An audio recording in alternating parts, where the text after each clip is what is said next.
நிறைய பேர் பிரசங்கம் இங்கிருந்து என்னதான் பேசுவாங்க, ஏன் டைம் வேஸ்ட் பண்ற, ஜெபம் பண்ணக்கூடாதா, பைபிள் படிக்கக்கூடாதா, சபைக்கு போகக்கூடாதா, ஊழியத்தில் கலந்து கூடாதா, ஏன் டைம் வேஸ்ட் பண்ற, ஆண்டவருக்கு 1 மணி நேரமாவது கொடுக்க கூடாதா, ஆண்டவருக்கு எவ்வளவு நேரம் கொடுத்தாய், விழித்திருந்து ஜெபிக்க கூடாதான்னு டைமை பத்தி இங்கிருந்து பேசுவோம். இயற்கையான மனிதனுடைய கணக்கிடக்கூடிய நாள், மணி, வாரம், மாதம் என்கிற நேரத்தை பற்றி இங்கே சொல்லப்படவில்லை.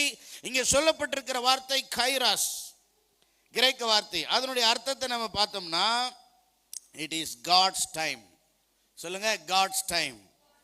கைராஸ் என்ற கிரேக்க வார்த்தையினுடைய அர்த்தம் a chosen movement or season. a chosen movement or season, தெரிந்து கொள்ளப்பட்ட ஒரு க்ஷணப்பொழுது அல்லது ஒரு காலகட்டம். கைராஸ்னா என்ன அர்த்தம்? யார் தெரிந்து கொண்டாங்க?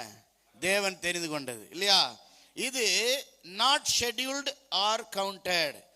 தேவனுடைய கைராஸ் நேரத்தை நம்ம எண்ணி பார்க்க முடியாது, திட்டமிட முடியாது.